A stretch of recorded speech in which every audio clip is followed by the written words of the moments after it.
If you're an agency owner or you work in a B2B go-to-market growth role, prospecting is a necessary part of bringing in new customers. And whether you're doing that yourself or you've got a team doing it for you, the challenge isn't just finding more people to connect with, it's finding people who actually have a reason to need what you're selling right now.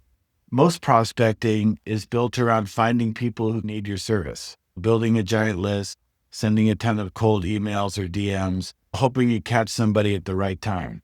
But that can quickly turn prospecting into a volume game or a numbers game, which is going to wear you down. What I want to show you instead is what we use, and we pair LinkedIn, AI, and some very specific research to help make that a little bit more targeted. In case you don't know who I am, I'm Paul Clinton, the founder of The Right Way. We typically work with clients in SaaS, cybersecurity, and even some of the industrial market verticals. And a big part of what we help companies figure out is how to understand their buyers, how to stand out from competitors, and how to create messaging that gets the right people to pay attention. In this video, I'm going to walk you through our actual workflow that we use that tends to get us, with the right messaging, a 40% response rate. And this is going to really be great for you guys to see. So I'm going to start here. You can hopefully see my screen here on Sales Navigator. So I'm going to show you where I use automation, where that stops, and then where the manual side of it comes in. The core idea behind this is that you're going to automate the prospecting, but not the relationship. So let's start with LinkedIn. That's a big channel for us. We have used a lot of cold email this year as well. In 2026, we've sent almost 40,000 cold emails. We've sent almost 4,000 cold DMs on LinkedIn. We sent about 38,000 cold emails in the first 7 months of 2026. And we typically had between like a 1% and 3% reply rate on that, which is actually decent for where we are now with cold email. And as I said, we sent about 3,800 LinkedIn DMs over that same time. And we typically had a 26 to 33% reply rate on average. And in many cases, it was 40 or higher, depending on the campaign. So that's just one example. Hopefully that can give you some sense of the reason why we lean in a little bit more to LinkedIn and why that's still working pretty well for us. But what makes it somewhat different is with cold email and LinkedIn, you can research your prospects. But it seems like with LinkedIn, for us, LinkedIn is still a great platform because it puts a lot of the research, the targeting, the signals, the outreach, and the conversation all on one platform. With cold email, you have to use different tools. You have to go and build a list, maybe through Apollo or Zoom Info or some of these other prospect list building tools. You have to use an email validator oftentimes, like a Hunter.io or something else to make sure the emails are going to go through. You've got to spend a lot of time building email infrastructure. And so getting different inboxes, warming those inboxes up. You've got to buy different domains. And especially if you're going to scale your cold email, you're going to probably need somewhere maybe 8 or 10 or 15 or 20 or 30 or as many as 50 different inboxes so you don't get flagged for sending too many emails. So that could be quite a bit of work. We actually, with our cold email, we actually hired an agency to help us with that. And that's something I would recommend for in some cases, because it sort of takes the heavier lift off of your plate, especially if you're just like a founder like me. With LinkedIn, we do use an automated tool, which I'm going to go over, and we use Sales Navigator, which you can see right here. So let's start with that. So right here with LinkedIn, there's a couple of things we want to do before we contact anybody, because if we just sort of go out there and try to randomly find people and send them either cold emails or send them LinkedIn DMs, we're falling into the trap of what I call spray and pray, or we're just hoping that somebody will answer our email or our DM. We want to be a little bit more targeted with it. We want to find out with our possible prospect, who are they? What do they do? What company do they work for? What are they posting about? What are they commenting on? What are some things that might be happening at their company? For example, are they new to this role? Did the company have a recent funding round, perhaps, that might fuel some growth in the future? Was there a recent acquisition or a merger that took place that might reset the table a little bit for some of the sales or marketing efforts and give us an opportunity there? We hear that when it comes to prospecting, often that's a stat that we hear out there, and that often sometimes only 3 to 4% of the people we're going to contact are in like an active buying cycle. We're going to have a hook or a reason to talk to them, or else they're just going to ignore us. Let's start with Sales Navigator. And the first thing we want to look at is finding the who. Some of you might be pretty familiar with Sales Navigator. What you want to do is build a prospecting list here that will connect you with the right prospects. So if we look into this a little bit further, we can see that we're starting with a lead list. There are a number of filters here that we can use that give us a chance to hone in on that a little bit more. We can see there are a number of filters here. I built a list. So what I thought I would do is just show you, for example, a prospecting list that we might do for the cybersecurity industry. You can see we have company headcount over here that we've set. We've made it a mid-market prospecting list for companies with a certain headcount in the United States. We focused our attention a little bit more on the marketing function. With here, you can add sales, you can add operations, you can add a lot of different things here with Sales Navigator. You can get the seniority level, of course. You can get geography. And these industry filters are particularly useful. Cybersecurity typically will fall under IT services and IT consulting, computer and network security. And then we also want our connections on LinkedIn as second degree, because then they're close enough to us where we're likely not going to get in trouble with LinkedIn for over messaging. And then they also might even know someone who knows us and have that common point of connection, which doesn't hurt you. You can see all filters. You can do people you interact with. You can do following your company. If somebody recently viewed your profile, you can click that one. And you can do exclusions here as well. You can exclude former colleagues that you're connected with on LinkedIn. You're not going to necessarily be prospecting to them in this instance. Change jobs. This would be a recent update if they change jobs in the last 90 days. You can use that as your buying trigger. You can see if I highlight that, that changes the list a little bit. That's going to bring it down to like 179. So that's pretty small list. So I'll go back out and leave that off for now. You can do, this is sort of whether they posted on LinkedIn recently within 90 days. So this shows you activity. You generally don't want to dead profiles and people who haven't even been on LinkedIn in the last 6 or 8 months. It's wasting your time. So that's pretty good right there. And then this is actually a saved search. So you can see over here, we've got about 2.5K results. We've got our different filters on there. You don't want to have the biggest possible list with hundreds of thousands of people, because it's probably not going to help you be a little bit more targeted. You want to find people who are a little bit more targeted. But we're doing that a lot by using the industry segmentation. So then we want to get into the second question here, which is, what do we actually want to say to them? We're going to try to do a little bit of buyer research here. We're going to use Reddit. We're going to potentially use some competitive intelligence, but that may not be necessary at this stage of the game. And then we're going to use some automation to help us send some of these DMs, so we don't have to do it manually, to send, let's say 50 or so a day, or 60 or 75 a day. So we don't have to manually do that and take several hours to set that up and write all the messages individually. That's where AI is going to help us with the automation. So let's go into the next tool we use, which is going to be Copilot AI. I'm just going to jump over here to this one. This is the cybersecurity. Let me back out of there. This is a cybersecurity profile that we build in Copilot AI. Copilot AI is not to be confused with the Microsoft Copilot AI. And that's actually, this is a separate one, copilotai.com, which is actually very helpful. You could see you want to create a campaign in here, and then you're going to pull that LinkedIn lead list into this campaign. So what you're going to do here is you're going to click into this campaign. I just set it up a couple minutes ago. It's still in build campaign mode. We haven't launched it yet. So we're going to basically go into, there's 6 steps here, right? So you got your invite allocations. We'll come back to that. You can set up multiple campaigns, and it will balance out your invites. You want to be around 50 messages a day in LinkedIn, so you don't get banned from the platform. for over messaging people. You're going to have your calendar link in here. You're going to have campaign mode. This is the business profile.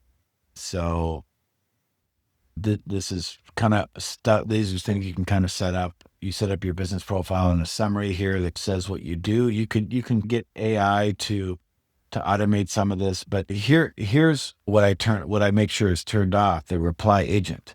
But if you turn this reply agent on, when somebody replies to you, it's going to actually send an automated reply that you may or may not have written. Part of what makes our system, I think, pretty good is we automate some of the prospecting steps, but we don't automate the relationship.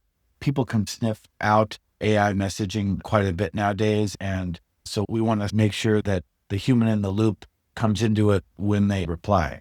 Here's a sales navigator list that we can plug in here. You can add this. So you add this link. You can pull that right from this URL over here. And you just plug that in. And then we're going to write our messaging, right? Where this is the last step is to write the messaging. So before we write the messaging, what we're going to do is we're going to go over, because we use something called the standout system, which helps our clients better resonate with prospects and stand out because we're actually saying something relevant as opposed to just pitching our services. So we go over to Reddit here, and your Reddit is a wonderful source for pain point research, as I'm going to call it. You could go into Reddit, you just type in cybersecurity pain points, and then this is the search result that comes back. This is basically Reddit's search engine pulling a tremendous amount of great stuff here about all the pain points. You could see operational, organizational, technical, process, top operational and people problems, sector and specific pain points, what communities recommend doing and what works. So we're going to take that. We're going to go over here. This is Claude. Okay. So we're going to take this and we're going to put this into Claude, and we're going to see, here's the prompt here. So we're going to say, give me a messaging sequence for a prospecting campaign that targets cybersecurity, marketing, and sales leaders who need to better communicate their value promise. That's what you're going to have to write for your industry, your vertical. You want to just plug in what vertical you're targeting and what is the pain point. In this case, they need to better communicate the value promise. So that's what we're trying to help them do. And then we have built some cloud skills here as well, that where we plugged in our proprietary system, and we're going to say incorporate one or more of these pain points. All right, so now we're going to write the messaging sequence. We're going to try to get four messages that we can send out as automated messages that will go to somebody who connected with us but didn't reply. And then the second part of this is when somebody does reply, then the nice thing about Copilot AI is that it halts the messaging sequence, and then you can just sort of dive in there as a human being and talk to them. So these messages, just to clarify, are going to be for somebody who didn't respond. I took all the research from Reddit and I fed it into this. I also have an outbound skill that follows my standout system. I'll tell you the system we use just in a nutshell for how we message people. I think this a lot of times something that people don't pay as close attention to, the messaging. They think it's the targeting or the list or this or that other thing. But a lot of times it's the messaging that determines whether someone will actually respond to us. So what we do is we follow a framework. So number one, the messages are prospect focused as opposed to seller focused. The minute you start talking about yourself, I do this, I do that, the prospect usually tunes out. It's human nature. If you're at a restaurant with somebody and they just talk about themselves and their great job or their Porsche or whatever, you just start to think of other things. The first point is focus on the prospect, not yourself. The second thing we do is we try to surface a pain point, a relevant pain point for that industry. That is what the Reddit research did for us, and we're going to see that. And then number three, don't pitch anything at all in any of these messages. So what we're trying to do in these initial messages is we're trying to build trust. We're just trying to get them to respond to our message. And we can do that by being curious, by mentioning something that might be relevant to them. I told it to rewrite the message. I usually don't use personalization tokens either. To me, that's a red flag. If I get a message like that and it just says, hi, Paul, and mentions my company name too many times. We always try to end these messages not with can I get a meeting? Or, hey, do you have time to talk? Or would you like to learn more about our service? I just ask a question that gets them thinking. So here on message one, we've mentioned something about the industry. And we say, is standing out of the noise something your team's thinking about right now? Getting them thinking in those terms. Message two, we end. You want to keep these pretty short. People do not have time to read a paragraph. They just want to keep it brief. They're getting bombarded with a lot of messages. So the more concise you can be, the better, and the more chance you're going to get a response. Does that pattern show up on your side at all? This one, just message three, very short. Question before it still stands. Is it useful? Is it a priority right now? Or is it timing off? The first connection request message is going to be pretty short. Then we're going to ask the first follow-up message. Looks like it got cut off. Okay. I just fix that and then go back to here. Here's message two. We're going to plug that in. I think we're going to add two more, right? So there's 3 and 4. You can make these a couple of days away from each other. You can set the cadence of the follow-up. This one, typically if you get a connection request, I like to send that fairly quickly. You don't want to stack all these messages on top of each other. This looks pretty good. We're going to confirm the sequence. And then we're going to have a chance to review this campaign and then launch the campaign. I can do that later. Let's talk about now what happens when somebody replies. So that's when the automation is stopped and it's a handoff to you or somebody on your team taking over and getting into the conversation yourself. I know some might look at me and say, well, geez, Paul, if I get all these responses, how am I going to have time to do anything else? The key to this working is to sort of just be a human being in these messages and talking to people almost like you would talk to a friend at dinner or something, because the automated message is just sort of getting their attention. But if you continue to send automated messages, then you just seem like a robot, and who wants to talk to a robot? And so a lot of times you'll just get ghosted if you do that. But what I do is the moment somebody responds, I actually look at their profile again. I look at their background again, and I try to talk about something that might actually be relevant, and I don't pitch them. Also, when they respond, I don't pitch. And it doesn't mean when somebody replies to you, hey, now I have a chance to tell them everything that I sell. Don't do that. What a reply means is now you have a chance to understand what's going on with them. Our whole goal here is to try to understand their situation to see if we can even help. And then that gets into, let's try to surface what pain points they're going through, what bottlenecks, what problems could be happening at their company that would cause them to need help. So what you want to do in this situation is you want to just be curious. You want to just sort of ask them different questions about what may be going on. What are they trying to accomplish? What's blocking them? How are they handling it? What have they tried before? How important is this for you to solve right now? Or can you kick the can down the road? And what would be the possible consequences of not dealing with this problem right now? And trying to understand where they're coming from emotionally. Are they frustrated? Are there certain consequences? What's their level of urgency? What solutions have they tried that maybe didn't work? What are their desired outcomes? What are they looking to do? What is the result that they're looking for? All of that helps you better understand how to talk to them. Do you want to get a meeting with them? Eventually, yes, you do. But you need to use these early interactions to try to build a little bit more trust with them before you ask for the meeting. A lot of times the prospects will actually ask us to have a meeting before we even say anything, because we've talked to them about their situation and their frustrations, and then they tend to see us as somebody who might be able to help. So they actually ask us for the meeting. You've heard the expression, diagnose before you prescribe. So that's what you want to try to do. Get out of sales mode and get into curious mode and empathetic mode. It sounds like something that is probably easier to talk through than going back and forth in LinkedIn. You could say something like that instead of just saying, what time are you available to meet, on Monday at 10 or Thursday at 3? I get a lot of those messages, giving me an option of 2 times to meet with them when I haven't even built any trust yet. We've had some pretty good success building messaging sequences that actually work. If you're interested in talking to us more, you can click on the link usually below this video. We'd be happy to audit some of your messaging. We have a messaging audit that we do, which can tell you where in the funnel your messaging may not be working. And if you guys want any further detail on each one of these steps, just add that into the comments and happy to do a deeper dive on any of the things we went over.